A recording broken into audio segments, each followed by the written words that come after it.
Ah merde. Au départ, t'es grillé, tu sors. Je fais le compte à rebours. 3, 2, 1.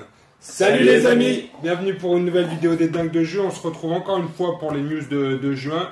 Et cette fois-ci, on va parler de notre deuxième sortie. C'est Vlad.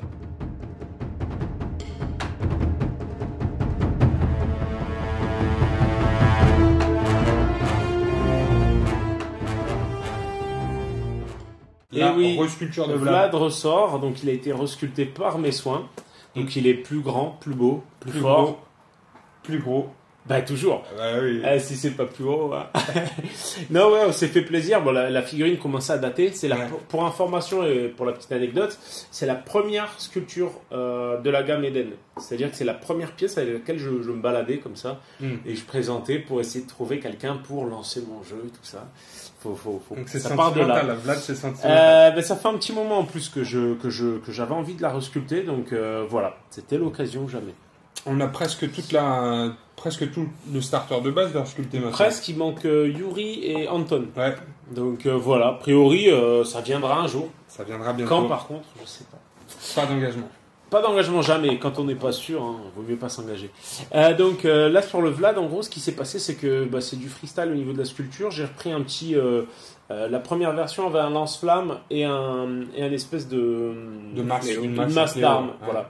Donc là, l'idée, c'était de l'orienter plutôt avec un espèce de couteau de boucher, quoi, qui représentait un petit peu le bonhomme. Effectivement, d'avoir une figurine qui était un peu plus imposante à tous les niveaux. Donc après, on s'est amusé et puis voilà, le résultat est là, quoi. C'est impressionnant quand on pose les deux côte à côte avec l'ancien, il fait deux fois ça. En fait, entre-temps, la gamme, elle a vachement évolué et c'est vrai qu'on aime se faire plaisir sur de belles pièces et bon, voilà. Donc ça allait dans la suite logique. L'ancien était un peu accroupi, enfin... Il était affaissé, un peu sur ses appuis. Sur ses gambettes, ouais. C'est vrai. Quoi d'autre? Oui, c'est du coup on a un nouveau sculpteur qui débarque dans l'équipe. C'est donc Nico Dez. C'est un peintre, pardon, pas sculpteur puisque c'est moi qui l'ai sculpté. Et donc chapeau à lui puisqu'il a fait un super travail sur ce Vlad. Il a réussi à bien retranscrire le côté sadique du truc. Ses peintures sont super lisses, super propres. J'ai rencontré ce jeune homme pendant le dernier Golden Demon et du coup ça a été très chouette. J'adore vraiment ce qu'il a fait, il s'en est super bien sorti, donc bravo à lui. Bravo Nico. Bravo. C'est du bon boulot. Et puis ensuite le profil. Profil, ouais. Je peux attaquer parce que pareil les jokers c'est un peu mon dada. Ouais, c'est ta spécialité. En gros on retrouve le Vlad qu'on a connu précédemment. Les grosses différences ici ça va être que donc en plus du vindicatif, donc pour rappel, donc il a sadisme barbare, ce qui fait faire un jet de psy quand il réussit à mettre hors de combat un personnage. Ensuite, il a charge brutale, quand il engage une figurine, il peut lui faire perdre un PA. Il a vindicatif, il engage pour un point d'action dans la limite de son nombre d'actions par tour, quoi. Dans ça. Comme avant, ça n'a pas changé. Par contre, il a gagné chantre du chaos. Et donc, à chaque fois qu'un combattant est mis hors de combat, Vlad est soigné d'un PC de votre choix.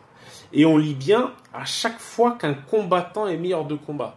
Il n'y a pas indiqué, à aucun moment, il y a indiqué. C'est un ennemi ou. Exactement. Donc, c'est assez intéressant cette capa parce que le gros bémol sur Vlad, c'était quoi?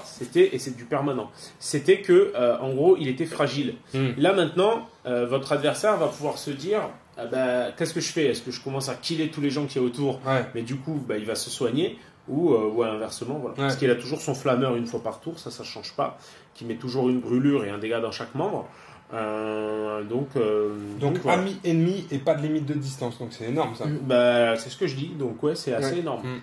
Donc c'est énorme et en même temps bon voilà, on va pas non plus l'envoyer au casse-pipe pour autant. Donc Vlad ça a toujours été un profil, donc 35 points toujours, 6 de combat, 4 de vigueur, 4 de vitesse. C'est des stats à part en combat qui sont plutôt moyennes. Il a quand même beaucoup de PC, donc il va bien tenir le choc, surtout que maintenant il va pouvoir se soigner. Donc ça va être le gros petit bonus qui va faire du bien à Vlad, parce que là on en est à la V3 je crois bien. Oui c'est ça. Donc voilà. Ensuite, du coup, moi j'ai commencé à créer une compo. Une petite compo en 100 points pour notre ami Vlad. Alors, du coup, je suis parti du principe qu'il gagnait des points en fait quand il y avait des morts. Donc, je l'ai accompagné avec 2 crevettes. qui sont stipants, qui va permettre de faire relancer à l'adversaire pour faire relancer à l'adversaire CGD réussi, la moitié. Et Elenia, qui est toujours une bonne tireuse à 10 points, qui fait toujours le taf en complément. Ces personnages-là, en fait, je vais ne pas hésiter à les jouer assez proches de Vlad, légèrement en retrait, mais assez proches de Vlad, pour potentiellement leur servir de tampon, voire de souffre-douleur, le cas échéant, quoi. Ensuite, je complète avec 2 combattants assez importants. Yorg. Ouais, je l'aime pas celui-là. Ouais. Bon, Yorg, c'est classique. 5 de vigueur, il encaisse super bien. Il tape quand même plutôt bien avec 5 de combat. Et surtout, il enlève 1 de vigueur à toutes les figurines au contact. Donc, un super soutien. Et Vassiliev, qui sera joué en chef, certainement. Qui apporte le mouvement parce qu'il bouge de 5 cm en plus. Et qui apporte un peu l'intellect et la rapidité. Puisqu'il a quand même 5 de rapidité. Ça va être un peu la faiblesse de la compo, là, la rapidité. Mais voilà, avec Vlad, on va plutôt jouer sur le fait de temporiser et de faire peur. Et ensuite, on va finir avec les autres, quoi. Cool. Voilà. Super. Bon, bah écoutez, on va tester tout ça maintenant. Ah, bah ouais, il faut. Hein. On va se faire une partie contre les news de juin. Bah ouais. C'est parti. Parfait. À tout de suite, les À amis. bientôt, les amis.